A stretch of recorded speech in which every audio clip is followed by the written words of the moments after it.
Comencemos. Nosotros habíamos quedado en el ejercicio 2.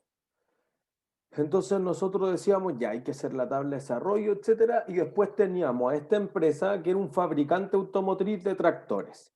Decíamos, mira, puede venderlo al contado por 15 millones, pero lo vende a leasing pagando cuotas de 3.897.519 por 5 años.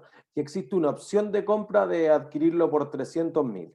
La tasa de otros préstamos incremental de la alternativa era de 5%. Y entonces preguntamos, oye, ¿eso debiese ser incluido dentro de o no debiese ser incluido dentro de los cálculos para la valorización del contrato?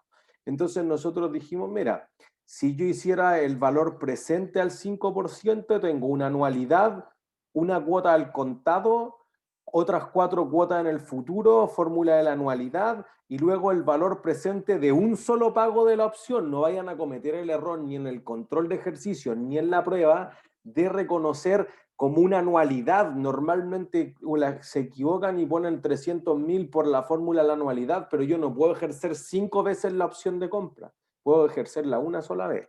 Entonces, solo un pago en 5 años más y eso nos daba 17. Y entonces ahí decíamos, es imposible registrar el activo por 17 porque el camión vale 15 millones, no generaría una simetría contable.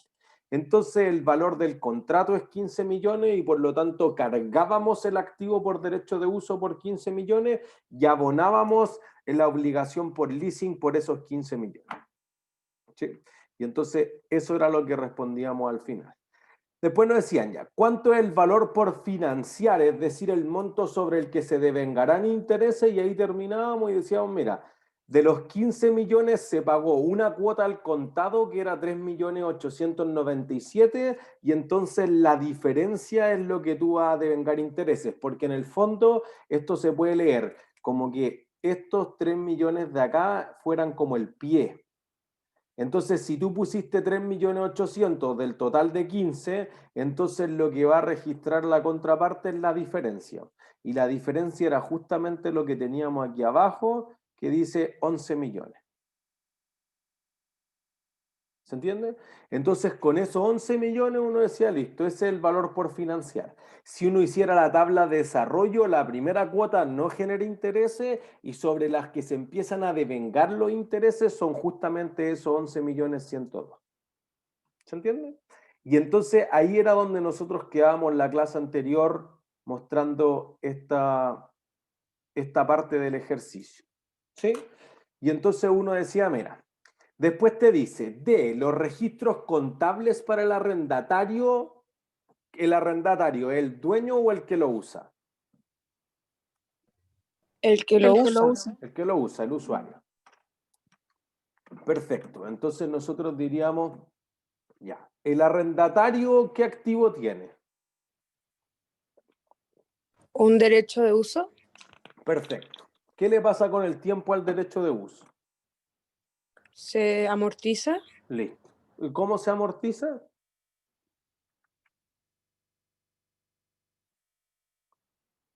Con la tabla de desarrollo. Ya, pero esa es la amortización del pasivo y eso es una subconfusión que ocurre normalmente, así que qué bueno que levantamos el punto. Por eso que el activo por derecho de uso, que es un intangible, se amortiza y la obligación por leasing, que es un pasivo, también se amortiza. Entonces eso produce que uno diga, ah, amortiza, amortiza, se parecen. No, porque el activo por derecho de uso se amortiza muy probablemente de forma lineal, por el tiempo que dure el contrato o por la vida útil. En cambio, el pasivo financiero no se amortiza linealmente. Al principio del pasivo pago muchos intereses y amortizo poco, y al final amortizo más y tengo menos intereses. ¿Se entiende? Entonces eso va a ser la diferencia. Entonces, por un lado vamos a tener lo que le suceda al activo y por otro lado vamos a tener lo que le suceda al pasivo. Entonces, para hacer eso debiésemos decir, mira, yo tengo los 15 millones, el activo tiene un valor residual cero, por eso esa es la característica del activo por derecho de uso, y se va a utilizar por cuánto tiempo. Entonces, esa es una gran complicación también que hemos visto en semestres anteriores. Te dice, mira, yo te lo arriendo por 5 años y al final de eso existe la opción de compra por 300. ¿Voy a ejercer la opción de compra o no?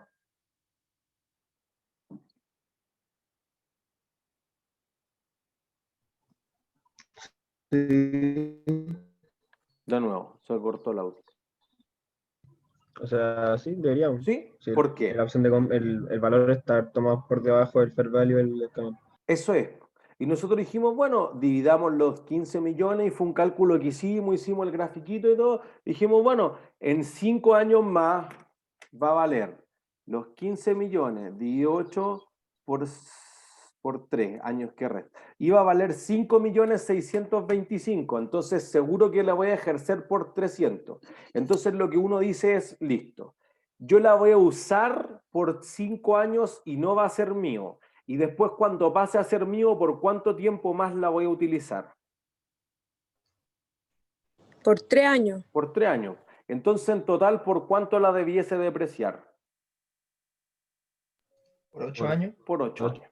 ¿Se entiende? Entonces, si existe la opción de compra y tú la vas a utilizar por todo el tiempo del activo. Si no existe, por el menor entre el plazo del contrato y el del activo.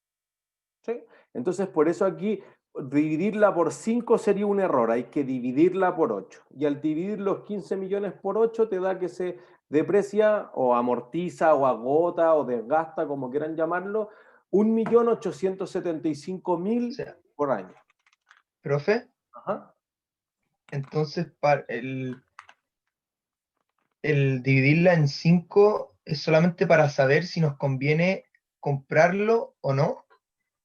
No, porque fíjate que cuando nosotros decimos si la vamos a ejercer o no, la dividimos por toda la vida útil. Y después la multiplicamos por los 5 años, que sería lo Claro, que... por los 3 que faltan.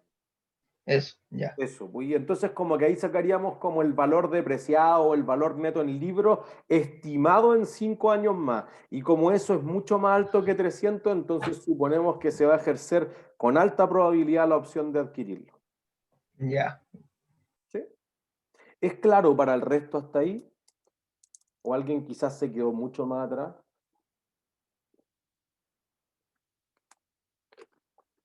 ¿Todos claros? Entonces, para el pasivo es lo mismo que hemos hecho en tablas de desarrollo todo el semestre. En el fondo vamos a decir, mira, parto por 15, pero acuérdense, ya no era la tasa del 5%. Por eso que al final nosotros decíamos, Clemente, de nuevo, pero es que se escucha cortado tu audio. Clemente. Te perdí, Clemente. Clemente. Bueno, lo voy a intentar prontamente. Entonces decimos, mira, la tasa implícita que existe se va a despejar. No he dicho nada, profe. ¿No? Ah, ya, perdón, aquí se escuchó como cortado. Entonces, los 15 decimos, mira, debe haber una tasa que iguala eso en valor presente a las cuotas que yo voy a pagar, más la opción si la voy a ejercer, entonces a los pagos comprometidos. Y como esos pagos comprometidos son 5, uno al principio, por eso no lo traigo valor presente, más 4 al principio de los siguientes años o al final del año anterior, más una opción de compra al final, habría que despejar la tasa implícita de ahí. Y entonces eso fue lo que nosotros hicimos por prueba y error en el ejercicio 1 y llegamos. Entonces, que también lo hicimos en Excel y podrían despejarlo mucho más fácil en Excel y llegar a eso. ¿Se entiende? Entonces ahí no debiese haber un problema significativo. Entonces, teniendo esa tasa de 15,76, decimos, mira, parto con 15 millones, como se paga al contado la primera cuota, toda la cuota amortiza. Y entonces acuérdense que yo partí con 15 esa deuda y ahora amorticé 8, que sería la cuota menos los intereses, y llego al saldo insoluto final. Por eso dijimos, sobre ese valor es el que vamos a generar los intereses. Y entonces vamos a tener acá que el 15,76% de eso son los intereses. Como mi cuota es todo el rato 3.897.000, entonces la diferencia entre la cuota y los intereses va a ser la amortización. Y eso produce que el saldo insoluto final sea de 8 millones. Parto con esos 8 millones 9, el 15% de eso son intereses, misma cuota, amortizo la diferencia, que son 6. Sobre los 6 genero un 15% de interés, misma cuota, te deja esto de amortización y te falta eso hacia el final. Y entonces sobre eso generó el 15%, amortiza 3.000.003 y te deja 2.59. Y sobre 2.59 genera 40.846 de intereses, que son el 15,76%. Ejerzo la opción de compra por 300 y entonces eso genera que la amortización termine de cancelar el pasivo. Acuérdense que ustedes siempre van a saber si su tabla de desarrollo está bien hecha, si es que la empresa llega con la tabla de desarrollo al final a 0. Si no llega a 0, entonces está mal hecha la tabla de desarrollo. Eso es lo que siempre hemos dicho todo el semestre. ¿Se entiende? Entonces, ahí uno tendría claro si está bien hecho o mal hecha la tabla de desarrollo. Entonces, eso va a generar una diferencia significativa a la hora de reconocer un pasivo por la obligación por leasing. ¿Se entiende? ¿Sí? Teniendo eso, entonces lo que hay que tener súper claro es los intereses que van a hacer para la empresa. ¿Un gasto? Un gasto, perfecto. ¿Y la amortización qué va a ser? Era contra patrimonio, creo. No. Pero wait, la obligación por leasing, ¿qué es para la empresa? Un pasivo. Un pasivo. Y mientras más amortiza le debo menos. Entonces la amortización, ¿qué es? Disminuye el pasivo. Eso es, perfecto.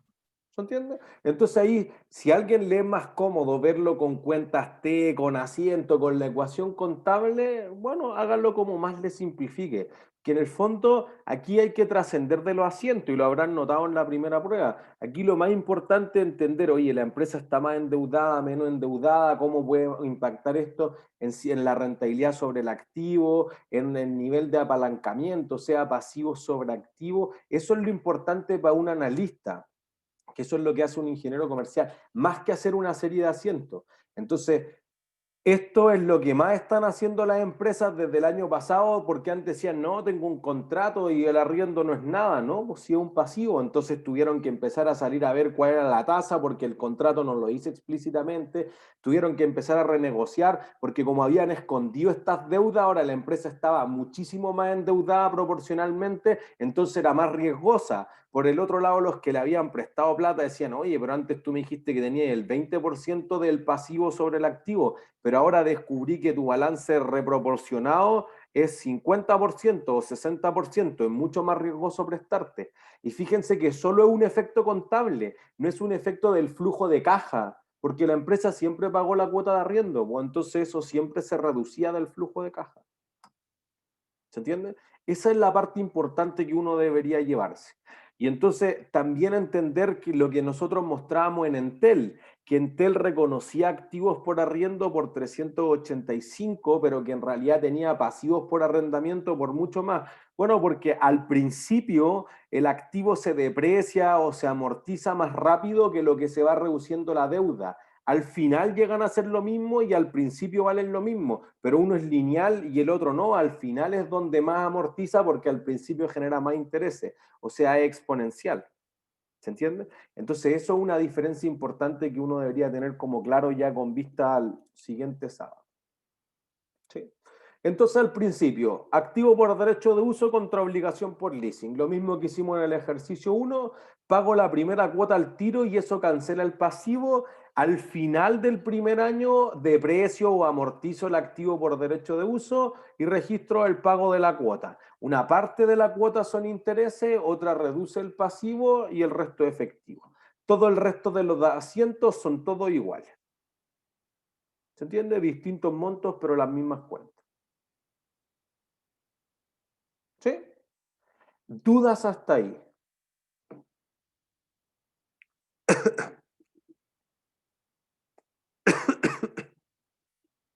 ¿Es claro para todos, seguro? ¿Y todas? Sí, perfecto. Letra E, entonces.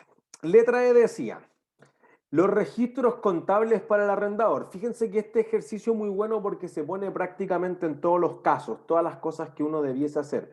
Por eso quizá está en intermedio porque cada uno por separado es fácil, pero si uno quizás preguntara todo, quizás va más en la línea de avanzado, que es lo que nosotros esperaríamos como objetivo de aprendizaje cubierto en el fondo para el control de ejercicio y para la prueba, por si acaso, para que se hagan una idea. Entonces te dice ya, hagan lo mismo pero para el arrendador. El arrendador, ¿qué activo tiene? Es un inventario, ¿no? O un PPE. Es cierto, tenía un inventario, ya. Y entonces ahora que lo entregó en leasing, ¿esto era un leasing financiero u operativo? Financiero. Financiero, porque la empresa se dedica a vender esto. Listo, entonces, ¿qué activo se queda el arrendador? Con ¿Propiedad de efectivo. inversión? No, no se queda en efectivo, esa es la gracia, no te pagan con efectivo. Con una cuenta por cobrar. Eso es. Pues. ¿Entiendes? Si le quieren llamar leasing por cobrar también es, pero se queda con un activo financiero, una cuenta que te van a pagar 5 cuotas de casi 4 millones, o sea, es casi 20, pero que es un activo de 15. Bueno, es que la diferencia son los intereses porque yo te estoy financiando, te estoy dando un plazo de 5 años para adquirir el tractor. ¿Se entiende? Y esa es la idea esencial de un leasing. Entonces, por el otro lado, como ya tenemos hecha la tabla de desarrollo, es prácticamente lo mismo, pero visto desde el otro lado. Entonces uno dice, mira, al principio tengo la cuenta por cobrar contra las ventas, un asiento de venta común y corriente, y 12 millones y medio era lo que le había costado el tractor. ¿Por qué? Porque te decía que obtiene un margen de 20%. Entonces, tú dirías, oye, el costo por 1.2 es el precio de venta, o al revés, por el precio de venta dividido en 1.2 el costo de la venta. ¿Sí?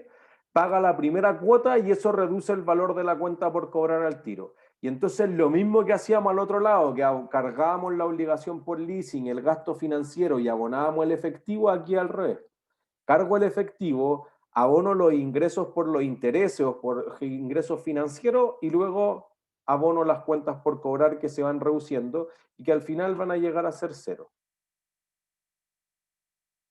¿Se entiende? Y todos los asientos con monto distinto igual. ¿Sí? Después, F.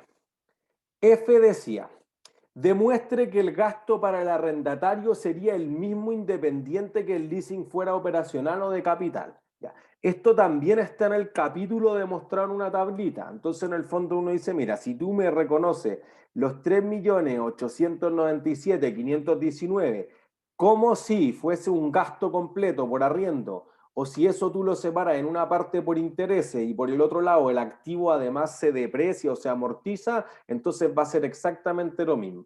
Y la demostración es la siguiente. Tú dices, ya, yo pagaría en total gastos por 19.487.000, que más la opción de compra serían 19.787. En el caso de que el arrendamiento fuese financiero, habría intereses por 4.487.000, que es la diferencia que decíamos recién, más la amortización o depreciación de los 15 millones. Por lo tanto, la suma también te da 19.787.000. Y la comparación sería así. En el primer pago, tú dices, ya, gasto al tiro. ¿Se entiende? Si alguien lo quiere reconocer como gasto pagado por anticipado y en realidad dice, oye, este se va a devengar en el primer periodo y todo esto está corrido un periodo, no hay ningún problema.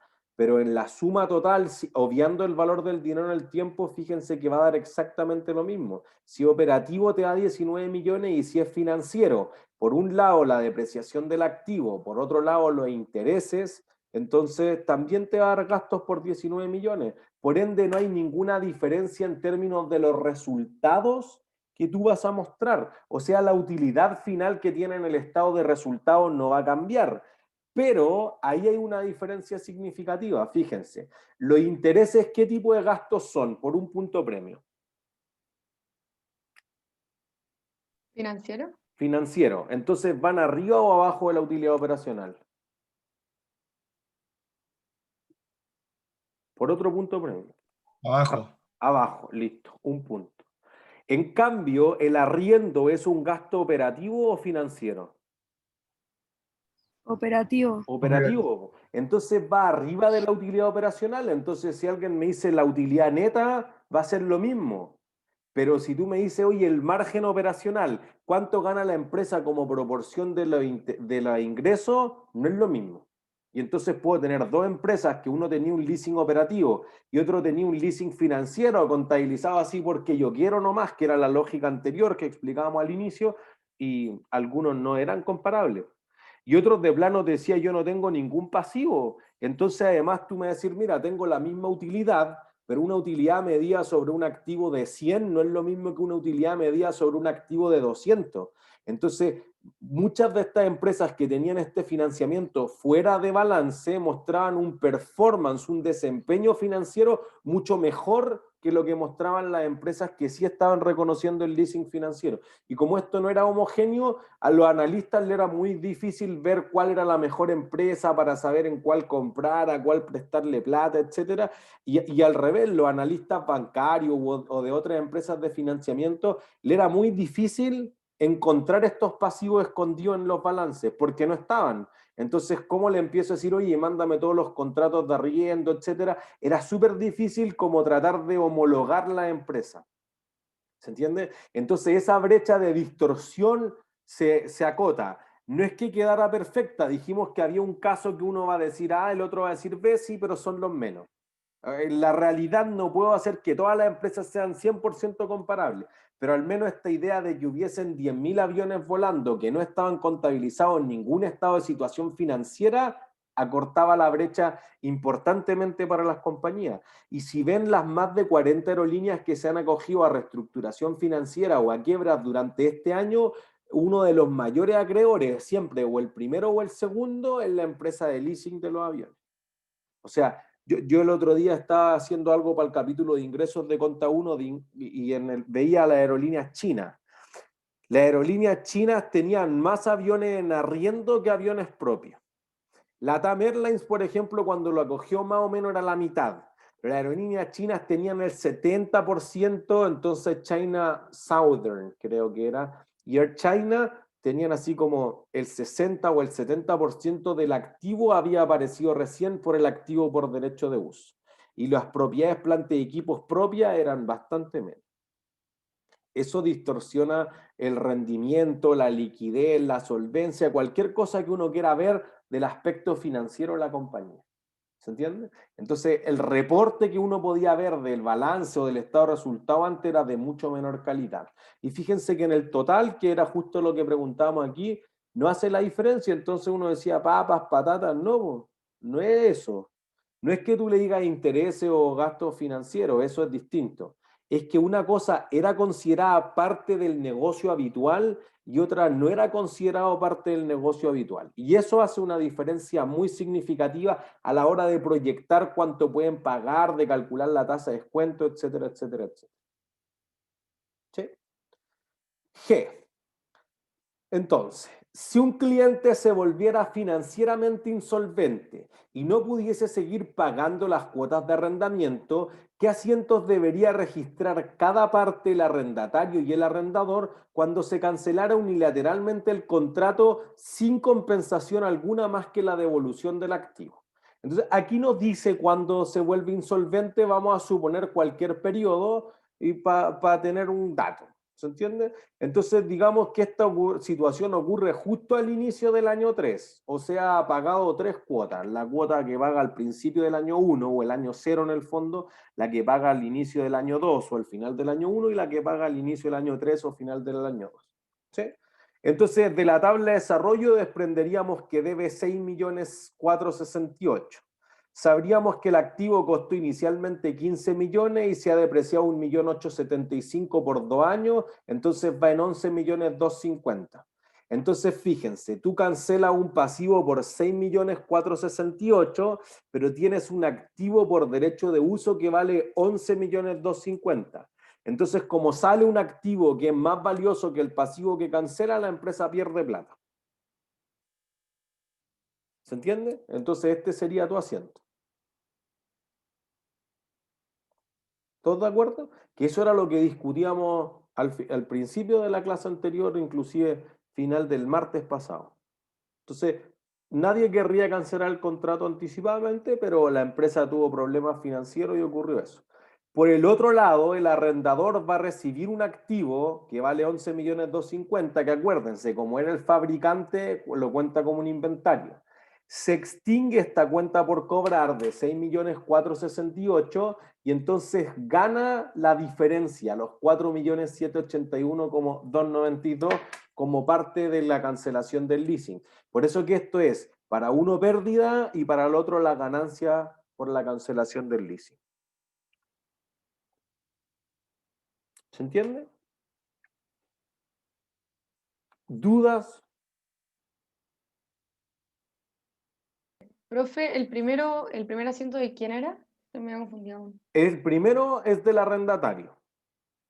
El Ya. segundo es del arrendador. O sea, ahí. Profesor, Florencia. yo no entendí por qué pierdes, o sea, como que me enredé. Porque tú tienes un activo que vale 11 millones, pero a ti solo te faltan por pagar 6.468.000. Quizá esto puede ser más simple de ver. Imagínense que ustedes toman un crédito hipotecario por 20 años de una casa y el último año del crédito hipotecario tú no puedes terminar de pagar el préstamo porque quedaste cesante. Entonces el banco te va a rematar la casa, pero la casa probablemente vale lo mismo o más, digamos 100 millones. Y a ti te faltaba por pagar 2 millones al banco, entonces obviamente vas a perder porque te...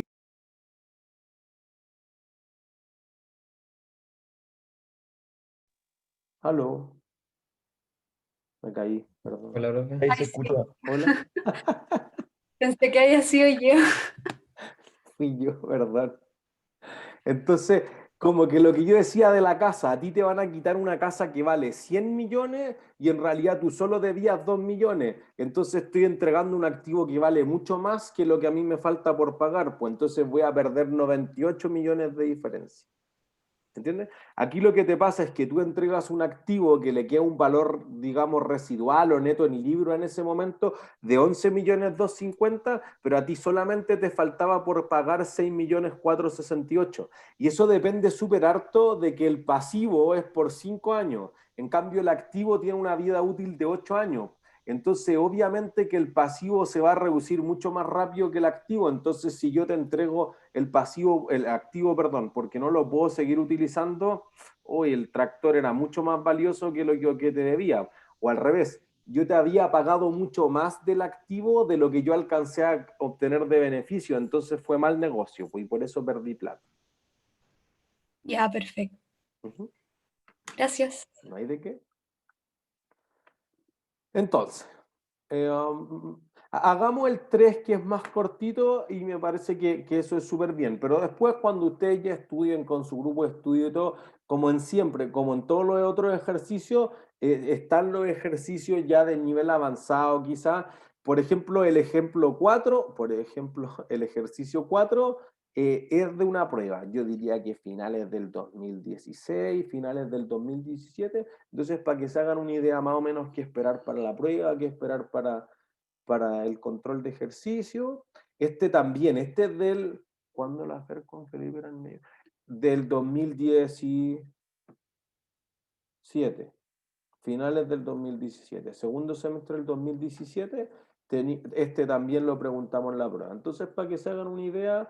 Y ahí van a tener claro cómo hacer la tabla de desarrollo, etcétera. Hay que tener claro en todos los ejercicios bien matemáticas financieras. Así que si alguien se siente débil en eso, sería bueno que repase eso. ¿Sí? Pero ahí tienen harto como para discutir. Súper importante para lograr los objetivos de aprendizaje que discutan harto con su gente del equipo de estudio. Ojalá. ¿Sí? Ya, 3. La industria minera utiliza grandes camiones para el transporte de minerales y sus altos gastos de gestión, depreciación, mantenciones y seguros contra accidentes han hecho que el transporte sea más conveniente llevarlo a puertos vía tren. Para lo anterior, Crazy Railway Inc. arrendará la línea ferroviaria y los ferrocarriles necesarios para una gran empresa minera bajo las siguientes condiciones. El contrato por 6 años plazo con pago de cuotas mensuales de 2 millones de euros desde la firma de este. O sea que la cuota anticipada, que eso es lo que pasa la mayor parte de las veces en un contrato de arrendamiento. El arrendatario es responsable de la operación y el mantenimiento del activo. La propiedad legal del tren y las vías ferroviarias será traspasada si es que se ejerce una opción de compra a un precio de 30 millones junto con la última cuota. La vida útil del tren y las vías del ferrocarril se estima en 10 años sin valor residual alguno. La tasa de interés del endeudamiento incremental es de... Lo siento. Maldito BTR. ¿Está con BTR, profe? Clásico de BTR. Y eso que lo tengo instalado con el cable y todo, no solo por Wi-Fi. Perdón. Entonces, teníamos este contrato. 6 años, cuotas mensuales de 2 millones de euros. El arrendatario es responsable de mantener el activo y operarlo. La propiedad legal se va a traspasar con una opción de compra de 30 millones con la última cuota. La vida útil del ferrocarril y las vías es de 10 años sin valor residual. La tasa de interés de un financiamiento equivalente sería de 3,6544 efectiva semestral. Entonces fíjense que las cuotas son mensuales y va a ser la tasa semestral. El valor razonable del tren y de las vías férreas en las condiciones actuales de mercado es de 130 millones. ¿Cuál es el valor que deberían registrar las partes del contrato y por qué? Nada más que eso, es una sola pregunta. Entonces, fíjense, aquí no hay que determinar si es financiero, si es operativo, nada. Hay que solamente decir cuánto vale el contrato. Entonces, si yo tengo que el activo realmente considera un leasing financiero, podríamos decir, oye, 130 millones al tiro, porque ese es el fair value. ¿Sí? Si no fuese así, entonces lo que uno podría decir es, mira, voy a tener que calcular el valor presente de todas estas cuotas y ver si eso es menos que 130 millones. ¿Sí? Entonces, lo primero que hay que hacer en el ejercicio, ¿qué es? Por un punto premio. Pasar todo a valor ¿Sacar presente. la tasa? Eso. ¿Calcular el valor presente? No, pero para convertir el valor presente hay que primero la tasa.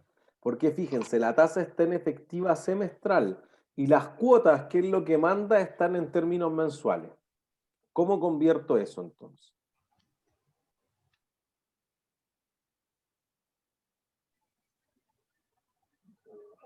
Hay La que elevarlo fórmula. a 1 partido en 6, ¿no? ¿Así? Esto era un cuadro.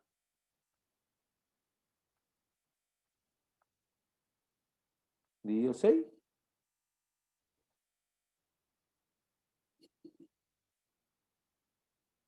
Eso me va a dar 1 como algo.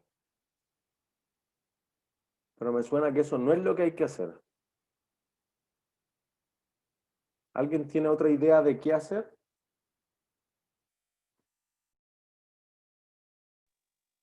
La tercera es la vencida. Pero ahora me cambié el internet del celular. Esperemos que esta no se caiga.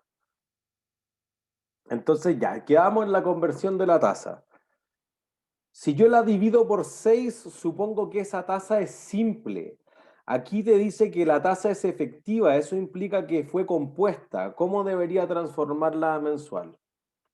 1 más esa tasa elevado a un sexto, porque es semestral, menos eso. 1. Como yo la quiero achicar, entonces la voy a elevar un sexto. Si yo la quisiera amplificar, por ejemplo, si las cuotas fueran anuales, entonces la elevo 2.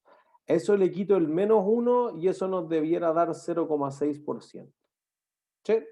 Entonces tu segundo problema es decir, ¿voy a ejercer la opción o no voy a ejercer la opción? Fíjense que el contrato es por 6 años. El activo vale hoy 130. ¿Cuánto se deprecia por año el activo?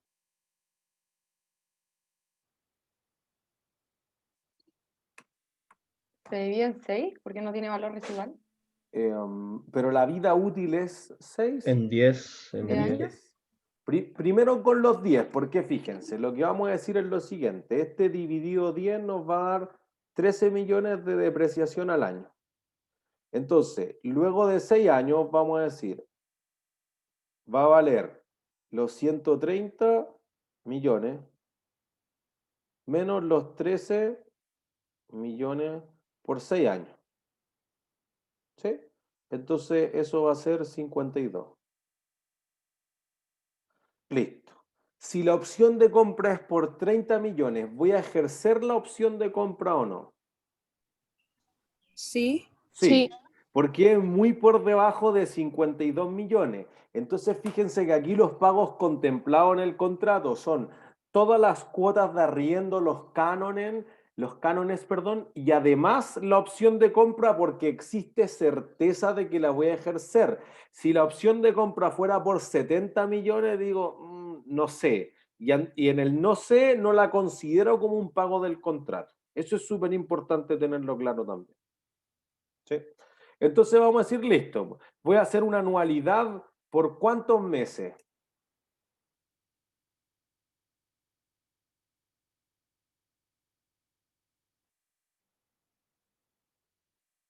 ¿Por cuántos meses hago la anualidad?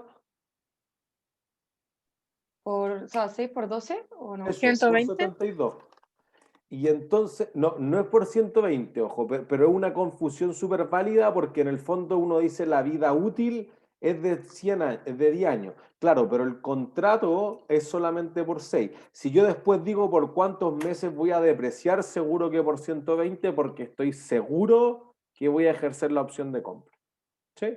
Entonces diría, listo, tengo la tasa convertida de 0,6% y entonces ahí uno dice, mira, ¿qué tasa debería utilizar? ¿Esta o la tasa implícita? Esa es la gran complicación. Entonces uno diría, mira, si yo traigo valor presente, lo que decíamos recién, una cuota anticipada y la otra 71, en total eran 72, en valor presente vencido, más la opción de compra que se paga en conjunto con la última cuota, te da 136 millones. Entonces ahora tenemos datos para contestar la pregunta. ¿Por cuánto deberían contabilizar las partes del contrato? Por un punto premio. Por el valor presente de la cuota, la primera, y como es anticipada, no se toma el interés de la primera. Y ¿Cuánto es después eso entonces? son los 2 millones, y después traigo a valor presente los 2 millones, pero de los 5 años, Eso ¿o no? está acá, pues eso En todo meses. a 136. ¿Lo registro por eso?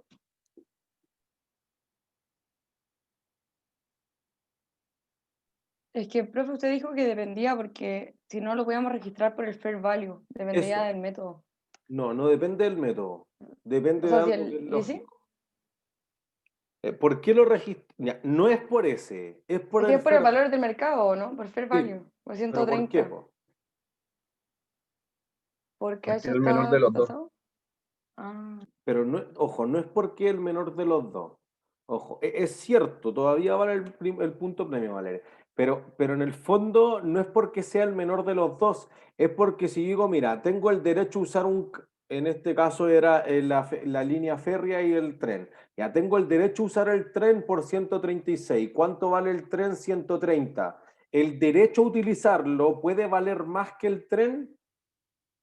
No. No, No. habría una asimetría contable, ¿se entiende? Porque la primera clase nosotros dijimos, mira, el derecho a utilizar el tren es el de una parte de lo que puedo hacer si fuera el dueño del tren, que puedo venderlo, ocuparlo como garantía de un préstamo, subarrendarlo. Aquí quizás solo puedo arrendarlo y a lo mejor subarrendarlo, pero eso es una fracción de todos los derechos que tengo sobre un activo. Entonces no puede valer más que el activo nunca. Entonces tu límite aquí como el techo es 130 millones. Por eso que debería registrarlo sobre 130 millones. Entonces uno dice, bueno, miren, esto es una pregunta súper válida. Como no lo voy a registrar por 136, lo voy a registrar por 130. Sobre ese pasivo debería registrar una tasa de interés implícita. Esa tasa va a ser más alta o más baja que 0,6%, por otro punto premio.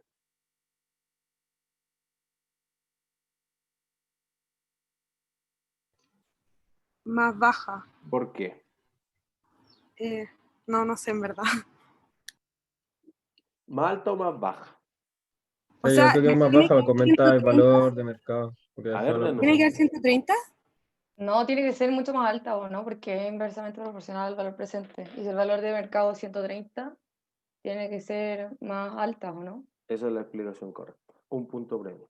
Porque fíjense que lo que nosotros decimos es, si yo igualara 130 a todos estos pagos que comprometí, me debería aumentar la tasa para que me baje el valor presente. Entonces quiere decir que el contrato de leasing realmente es más caro, porque dentro de estas cuotas te estoy incluyendo más intereses y en el total tú dirías pago 136. Bueno, pero ya acepté esto. Podrá tener los beneficios tributarios, podrá tener la diversificación de las fuentes de financiamiento, todas las ventajas que dijimos. Entonces la tasa implícita que te va a dar ahí quizás es 0,7, 0,8, 1, lo que sea. ¿Se entiende? Y voy a tener que registrar el pasivo por los 130 a la tasa implícita. Que eso es lo que dice la norma, ojo. Quizás no es lo que siempre hacen las empresas, porque en general no termina ocurriendo esto, que sea más. Termina quedando quizás el 85, el 90% del valor presente, no el 123% del valor presente, no sé, más del 100. ¿Se entiende? Entonces eso haría una diferencia significativa. ¿Sí? Así que la tasa implícita ahí te daría 0,7386. ¿Se entiende? Y ahí tener súper claro cuándo se va a ejercer la opción de compra, que era lo que nosotros decíamos. Teníamos estos 52 millones de acá y como tú la vas a ejercer por 32 millones, nadie querría dejar botado encima de la mesa en el fondo 22 millones. ¿Sí? ¿Dudas? Antes de que se caiga. Profe, sí, cuando nosotros veíamos Ok. el tema de la depreciación para ver el Ajá. valor del activo y si es que lo comprábamos o no, Ujú. ¿ese precio era los 130 millones o los Sí, po. 136? Los 130, ¿no? No los 130, porque ese era el dato que conocíamos. O sea, este 136 lo hicimos mucho después. Nosotros estábamos ahí y dijimos, ¿cuánto vale ahora? 130, ya se deprecia 13 por año, al final de los 10 años va a valer 0. Entonces, más o menos en 6 años valdría 52. Y como tú lo puedes comprar por 30, es súper probable. Pero fíjate que esto es mirando hacia el futuro. Quizás tú dices, oye, en 6 años quebramos la operación minera, bajó el precio del mineral y ya no me conviene ejercerlo. Sí, pero ahora lo más probable es que yo la ejerza. ¿Entiendes? Y Gracias, entonces ahí profe. uno compara eso. ¿Alguien tenía otra consulta? Perdón.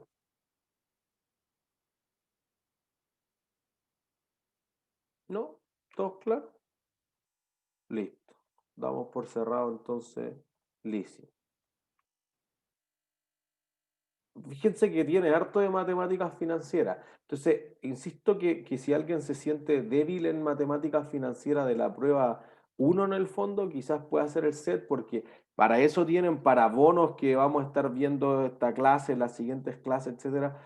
Harto va a tener de leasing, o sea, perdón, de matemáticas financieras. Y lo mismo si uno quiere calcular el valor en uso que tenga un activo, sea una propiedad de inversión, sea un activo intangible, etcétera, va a necesitar de eso.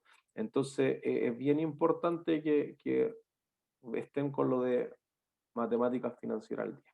¿Sí? Instrumentos financieros de renta fija, entonces.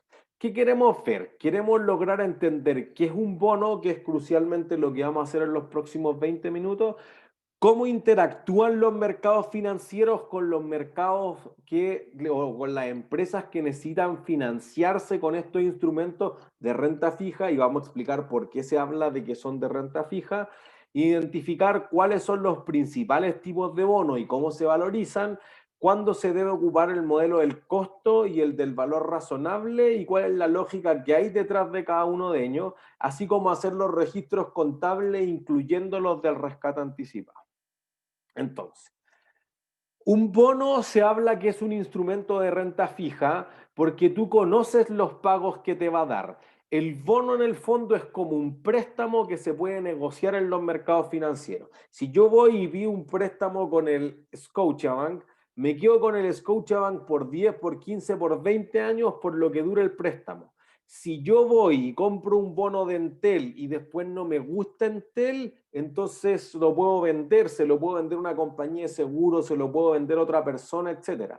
Entonces los bonos son instrumentos que son más líquidos como forma de financiamiento que lo que son los préstamos. En el fondo, el préstamo es un matrimonio hasta el vencimiento. El bono no, tú podrías comprarlo y venderlo y en 2 meses más comprarlo de nuevo y después volver a venderlo, etcétera, etcétera, etcétera. ¿Sí? Entonces se habla que son de renta fija porque tú dices, oye, yo te voy a pagar 100, 100, 100, 1100, por ejemplo. Pero esa es la promesa. Tú no estás seguro que el bono te pague. En realidad podría ser un bono de Argentina o un bono de Venezuela o un bono del Líbano que ahora en este momento no están pagando. Ecuador, que se acaba de salvar hace muy poco, los bonos de Latam Airlines que no se están pagando, los bonos de Casino Enjoy que no se están pagando, etcétera, etcétera, etcétera. Los bonos de BTR que casi no se están pagando. Entonces uno dice, mira, podría ser sustancialmente riesgoso el activo, entonces entenderlo de renta fija no es que sea renta segura, es que si te paga una cantidad fija. A diferencia de las acciones, que vamos a ver a la vuelta de la prueba 2, que las acciones es lo que se llama de renta variable, porque la acción no te promete nada. Entonces tú dices, mira, podría obtener dividendos de 1 o de 2 o de 3, y si no me paga dividendos, ¿de dónde podría sacar la plata de lo que invertí en una acción? ¿Cómo podría recuperar mi plata? ¿El capital? Ya, pues, y para recuperar el capital, ¿qué tengo que hacer con mi acción? Venderla Venderla. ¿Y a qué precio la voy a vender?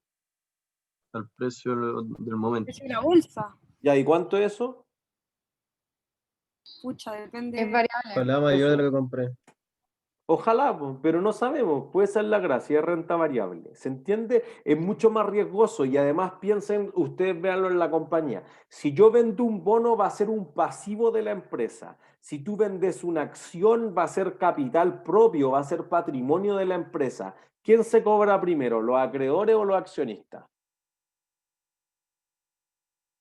Los acreedores. Los acreedores. Por lo tanto, como tienen derecho preferente de cobro, corren menos riesgo. Porque además, si yo no le pago a los proveedores o al banco, ¿qué hacen ellos?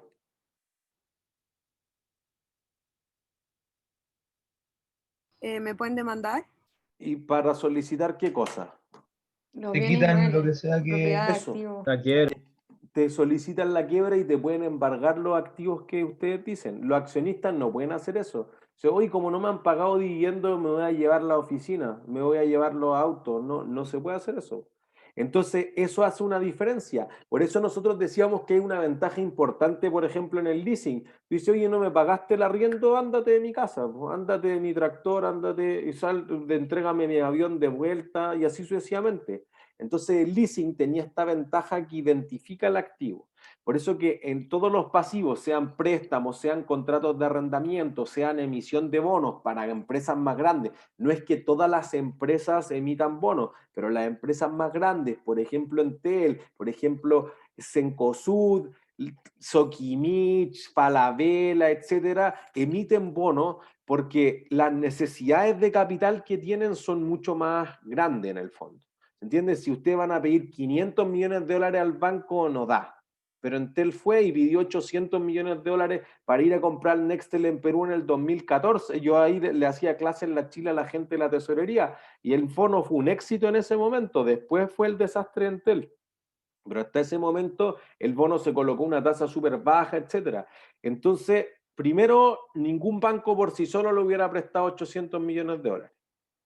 Segundo, si tú vas y pides un préstamo al banco, ¿el banco por cuánto tiempo te presta la plata?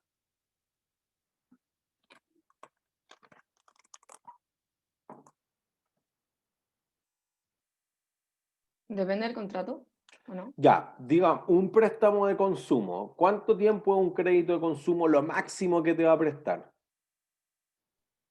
2, 5. Eso, 5 años máximo. Si uno hizo un préstamo automotriz, quizás se puede estirar 8 años. Quizás un préstamo para construcción, quizás llama un hipotecario 20 años. ¿Pero alguien te prestará a 100 años algún banco? No. Pero el mercado de bonos sí. ¿Entiendes? El bono Profe. Bella Durmiente de Disney es a 100 años. Ujú. ¿El bono lo prestan inversionistas? Claro. O sea, todos nosotros podríamos comprar un bono. ¿Se entiende? Lo que pasa es que uno dice, oye, 500 millones de dólares, sí.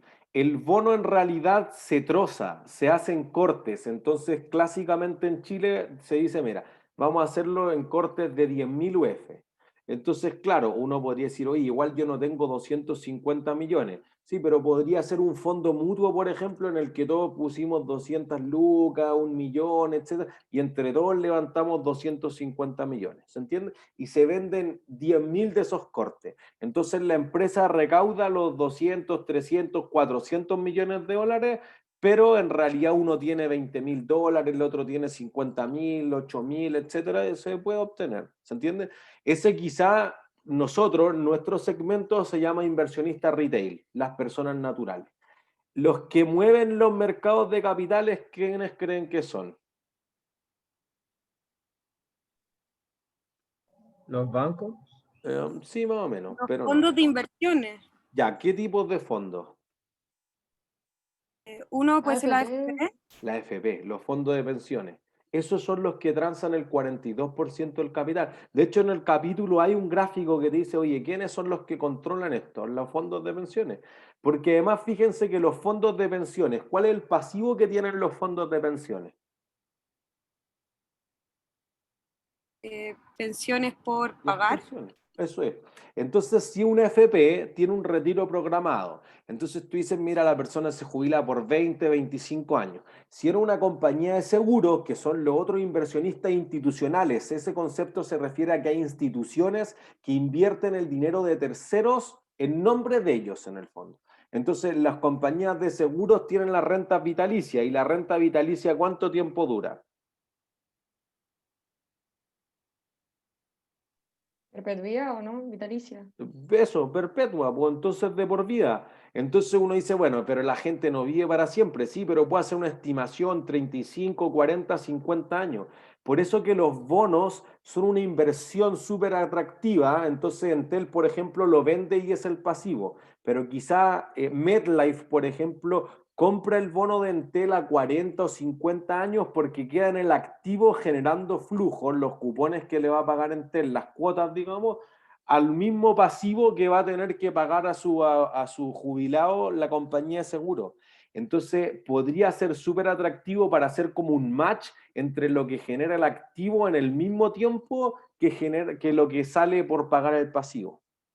¿Se entiende? Entonces, por eso los que compran habitualmente los bonos son las compañías de seguro, los fondos de pensiones, los fondos mutuos, los bancos, pero hay otro tipo de inversionistas también que están en los mercados de capitales. Podríamos ser nosotros perfectamente y vamos a listar un par más.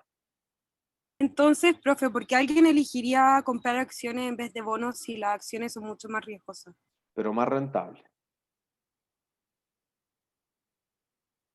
¿Se entiende? O sea, hay varias razones para comprar las acciones que, insisto, que las vamos a listar en 2 semanas más, pero por ejemplo, porque son más rentables.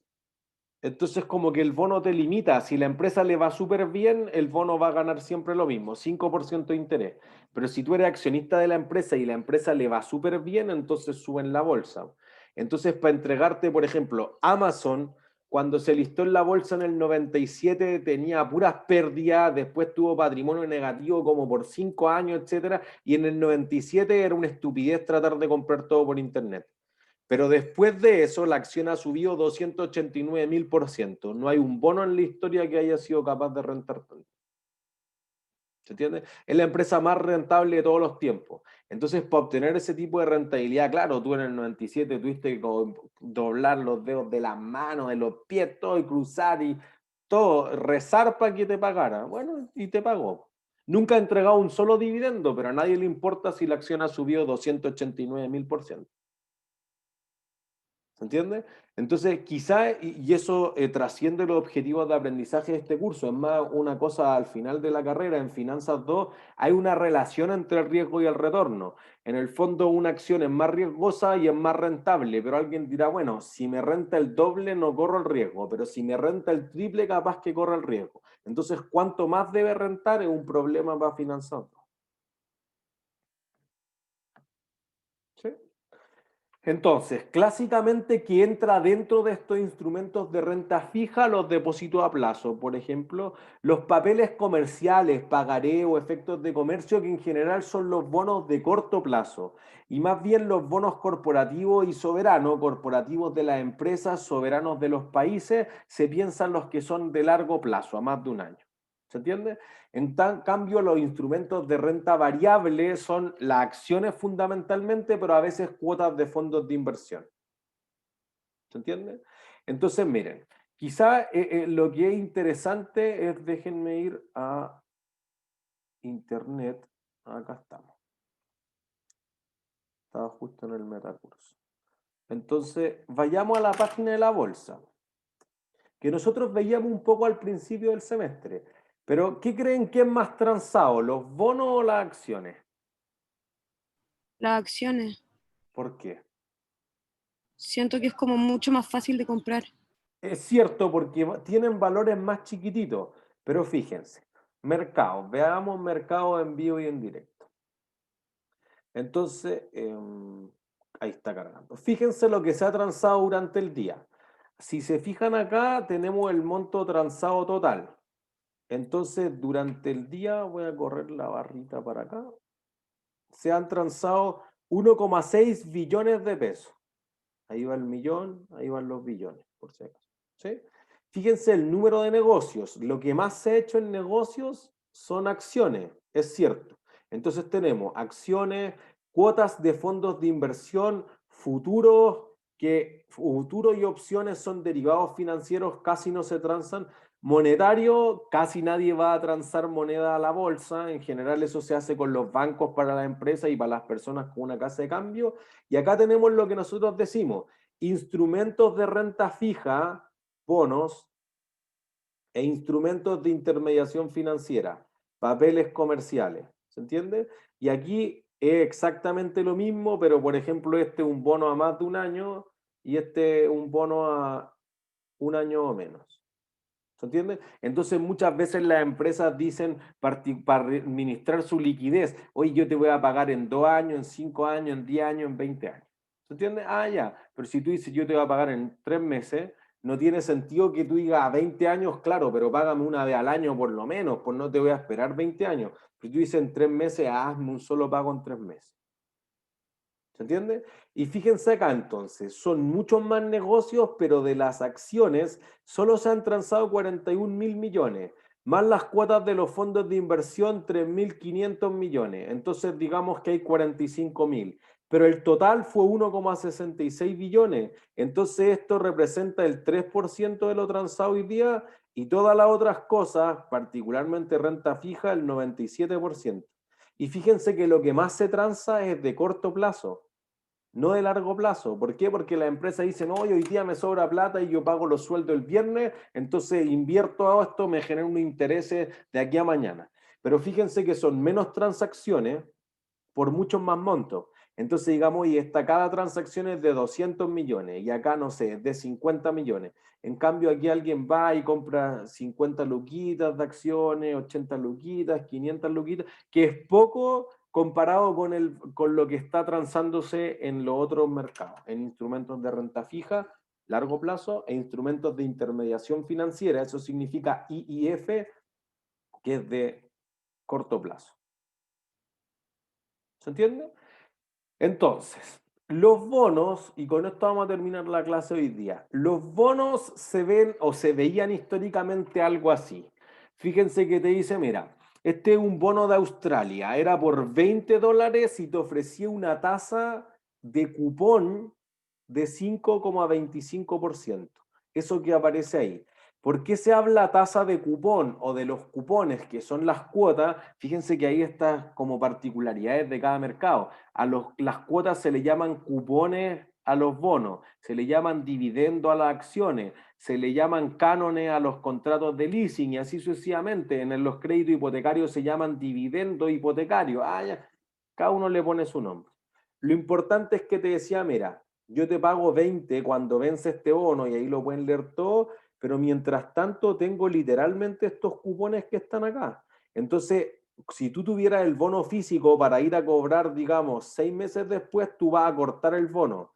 y me da el proporcional a esto que son 52 centavos, y después 53, y después 52, y después 53, y después digo que me devuelvan los $20. ¿Se entiende? Y ahí está el año y todo, un bono del año 87. En general, los bonos físicos han tendido a desaparecer un poco, pero no del todo, por una razón. Fíjense que ahí hay un bono del estado de California mucho más antiguo que ya se le había recortado un cupón. Ahí tenemos un bono de México que ya se le había recortado una parte importante de los cupones, pero fíjense que puede tener 40, 50, 80 cupones porque es un bono súper largo y eso le da a la empresa una opción de financiamiento que no tendría con el financiamiento más tradicional quizás. Lo mismo con China, fíjense que ahí ya le faltan 2 cupones ahí arriba, pero resta una cantidad gigantesca de cupones. Aquí tenemos uno de nosotros, del Banco Central, que en verdad cuando me lo mostró mi amigo Pancho Áñez siempre me dijo, no lo mostré, y yo lo puse igual en las láminas. Pero fíjense que era del 95, el 1 de mayo, por 1000 UFs, y vence el 2015, es un bono a 20 años. Y te dice, mira, paga cupones el 1 de noviembre y el 1 de mayo, paga cada 6 meses a una tasa de 6,5% real en UF. ¿Se entiende? Y entonces aquí no tiene los cupones, solamente te dice eso, ay, tú vas a cobrar. ¿Se entiende? Pero ahí te dice, pago reajustable el Banco Central con pago en cupones. Ah, ya, está clarito. O podría ser, por ejemplo, el bono Bella Durmiente de Disney, que en realidad, claro, aquí se es más chiquitito, si ustedes tienen abiertas las láminas le pueden hacer zoom, pero dice, mira, te paga el 7,55% de interés, es senior, o sea, se paga antes que otros pasivos y tiene madurez el año 2093. Fue a 100 años y era por $300 millones. ¿Se entiende? De otra forma no hubiera conseguido un financiamiento equivalente a la empresa.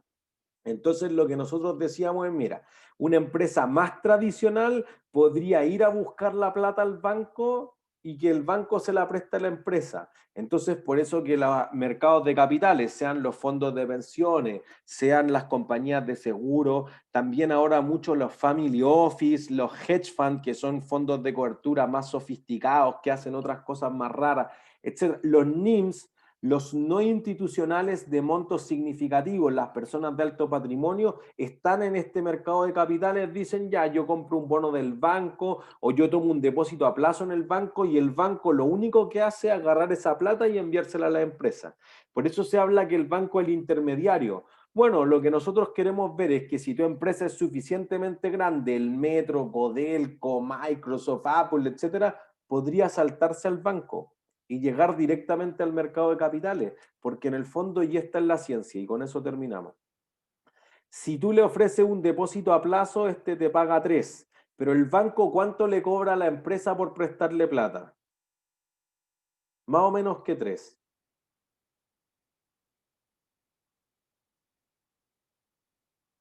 ¿Qué creen ustedes? ¿El banco cobrará por un préstamo más o menos que lo que paga por los depósitos?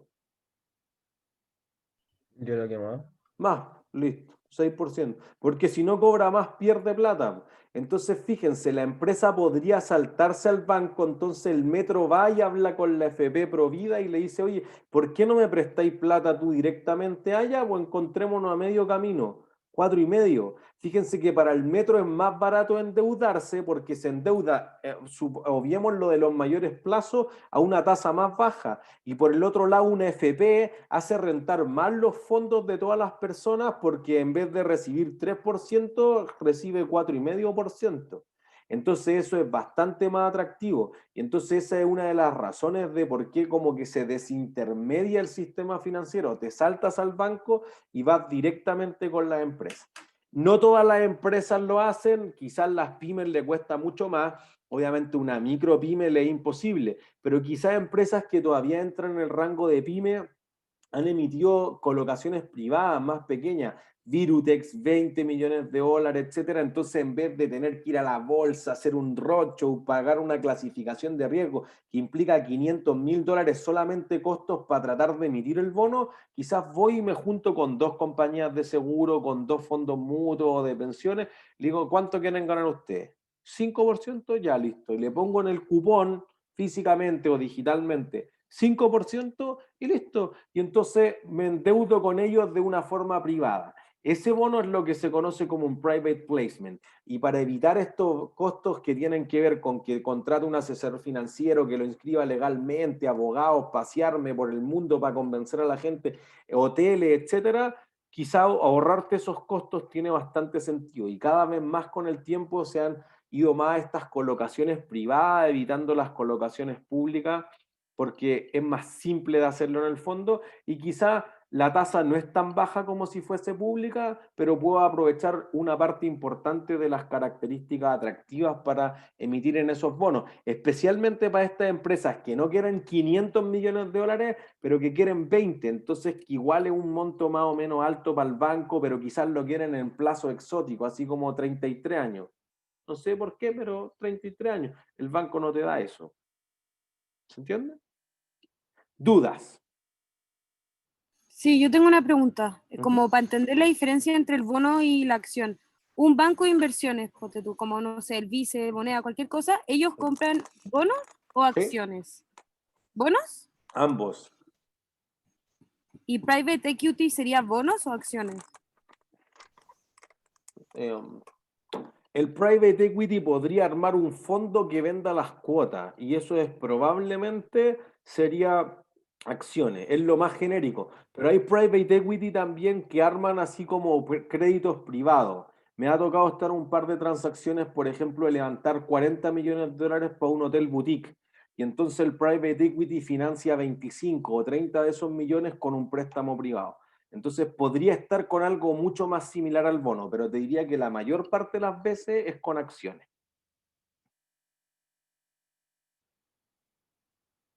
Más o menos, claro. Sí, o sea, igual como que me cuesta entender la diferencia entre los dos, pero O sea, creo que pero digamos que algo simple, el bono no te da propiedad de la empresa, la acción sí te da propiedad de la empresa.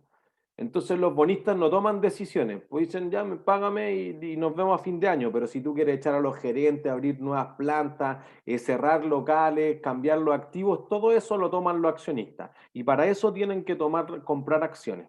Entonces el control que va a ser lo más significativo después del aprobado, eso es lo que tienen los que compren las acciones, no es lo que compren los bonos. puede ser también que el bono es como por un tiempo fijo.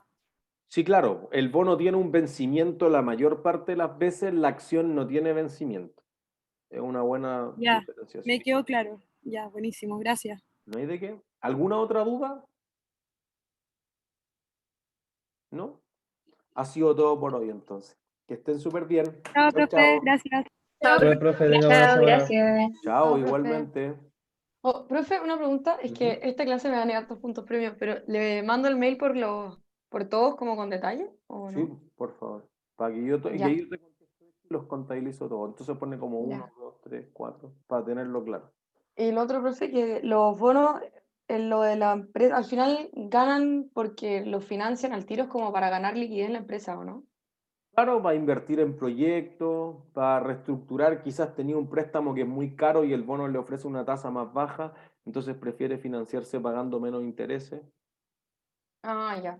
Ya, gracias, profe. No hay de qué. Chau, chau.